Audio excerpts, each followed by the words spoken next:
Halo Tribuner, selamat sore semua. Kembali berjumpa di ruang ini bersama saya jurnalis Pos Kupang Apolonia Matilde bersama teman-teman pergerakan pemuda dan mahasiswa dari Cipayung Plus yang menolak Undang-Undang Cipta Kerja atau Omnibus Law yang disahkan pemerintah pada tanggal 5 Oktober lalu. Kita pada sore hari ini kita mengobrol seputar aksi teman-teman ini. Kenapa mereka menolak undang-undang ini? Kira-kira apa dasarnya? Apakah mereka ikut-ikutan saja ataukah ada yang memprovokasi mereka atau ada orang-orang di belakang mereka? Kita ingin mengupas tuntas pada sore hari ini di Ngobrol Asik Pos Kupang. Kita dengarkan suara mereka. Pertama kita perkenalkan dulu. Dari sebelah kiri saya, silahkan. Baik, Assalamualaikum warahmatullahi wabarakatuh. Selamat sore, salam, salve, hum swastiastu, salam kebajikan untuk kita semua. Perkenalkan, nama saya Syarifuddin Amri, selaku Ketua Umum Pergerakan Mahasiswa Islam Indonesia Cabang Kupang.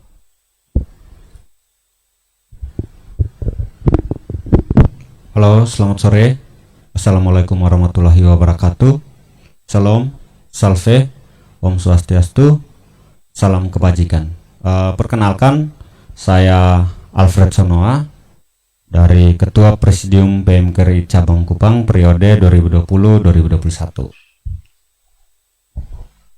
Shalom, assalamualaikum warahmatullahi wabarakatuh. Om swastiastu, salve, salam kebajikan. Perkenalkan, nama saya Andrian Ebenezer Boling. Saya mengklarifikasi bahwa jabatan saya bukan Ketua GMKI Cabang Kupang, tapi penanggung jawab sementara Ketua GMKI Cabang Kupang masa bakti 2018-2020. Terima kasih.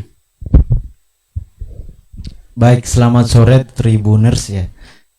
Kalau saya perkenalkan, nama saya Ari Kono. Saya sementara di GMNI sebagai sekretaris DPC GMNI Kupang. Terima kasih. Merdeka.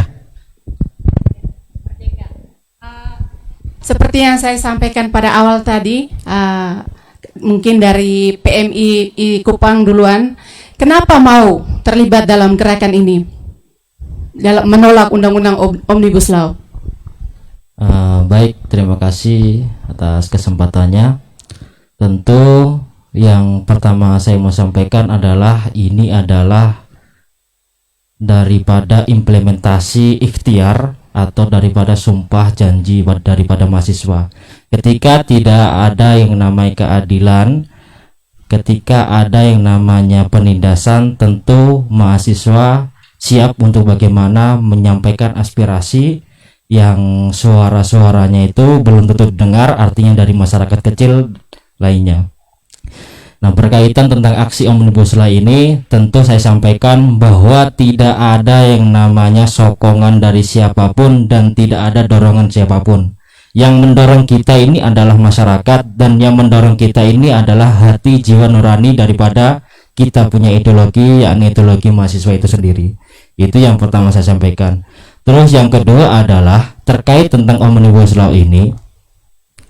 Sebenarnya polemik yang terjadi dari Omnibus Law ini sejak dari bulan 7 bulan yang lalu atau 8 bulan yang lalu, tentu ini menjadi waktu yang panjang untuk DPR untuk bagaimana membahas terkait tentang Omnibus Law ini. Apakah cocok tidak untuk masyarakat? Apakah sesuai tidak yang menjadi kemaslahatan masyarakat? Kalau memang tidak cocok atau tidak sesuai dengan apa yang menjadi harapan masyarakat, tentu DPR harus membahas ulang, bukan hanya soal untuk mengesahkan secara sesingkat-singkatnya. Jadi begitu, Kak. Jadi kalau persoalan Omnibus Law ini sebaiknya DPR itu ya harus membahas dengan mungkin dengan akademisi atau masyarakat umumnya secara transparansi, supaya kita tahu, supaya isu-isu hoak dan apapun itu tidak terjadi kembali, kan begitu, Kak. Jadi kalau diskusi terkait Omnibus Law ini sudah kita diskusikan atau kita kajian terkait Omnibus Law ini. Nah, untuk membahas terkait tentang mengajakkan di masyarakat buruh atau masyarakat umumnya itu kita belum, Kak. Artinya bahwa kita ini kan ada bidang tersendiri. Kita ini kan ada yang namanya bidang hukum dan bidang lainnya kan untuk Maksud bahas itu. saya, apakah DPR dan pemerintah selama ini belum melibatkan masyarakat untuk sama-sama terlibat dalam membuat undang-undang ini? Dari DPR itu sendiri. Menurut pengamatan adik-adik, Iya, dari pengamatan kita sendiri itu kan kita lihat sendiri, Kak. Dari beberapa yang ditayangkan itu kan cuma dari pengesahan, ya kan, yang dilakukan dari TV parlementer itu. Artinya bahwa kita ini, iya, prosesnya itu harus bagaimana kita melibatkan masyarakat atau masyarakat akademisi atau yang mempunyai analitik hukum yang sangat kuat.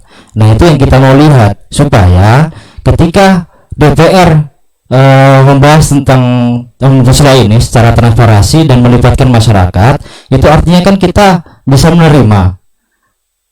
Ya, kalau semuanya memang Omnibus Law itu mendukung atau berpihak kepada masyarakat buruh. Kembalikan. dari PMKRI. Terima kasih. Yang pertama kami sampaikan bahwa kami turut terlibat dalam aksi penolakan Omnibus Law. Pertama-tama saya mau sampaikan bahwa tidak ada sokongan dari siapapun atau tidak ada yang kemudian menyuruh kami untuk melakukan aksi ini. Aksi ini kami bersama teman-teman dari Cipayung Plus murni adalah panggilan dari jiwa bahwa melihat sesuatu yang tidak baik atau tidak beres di dalam negara ini. Khusus untuk Omnibus Law ini, kenapa kami juga ikut terlibat untuk menolak Omnibus Law ini? Yang pertama adalah undang-undang ini,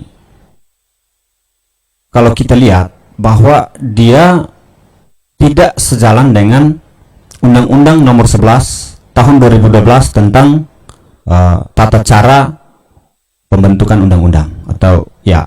Kemudian undang-undang ini juga kemudian menciptakan beberapa isinya yang kita baca dari draft-draft yang beredar, ada sudah sekitar 3 draft yang beredar. Itu kita melihat bahwa tidak tercapainya keadilan sosial bagi seluruh masyarakat. Itu kita lihat sepintas, sehingga kemudian kita berani untuk menolak. Lebih dari itu, bahwa asas keterbukaan dari pemerintah untuk membentuk undang-undang ini atau Omnibus Law ini tidak ada transparansi, tidak sesuai dengan Undang-Undang Nomor 11 Tahun 2012. Itu yang kemudian membuat kita PMKRI dan teman-teman Cipayung Plus memiliki satu kesamaan, satu visi yang sama untuk menolak undang-undang ini ada di Indonesia. Karena kita menilai bahwa undang-undang ini sama sekali tidak mengakomodir kepentingan masyarakat dan sudah tidak sejalan dengan Undang-Undang Nomor 11 Tahun 2012 itu.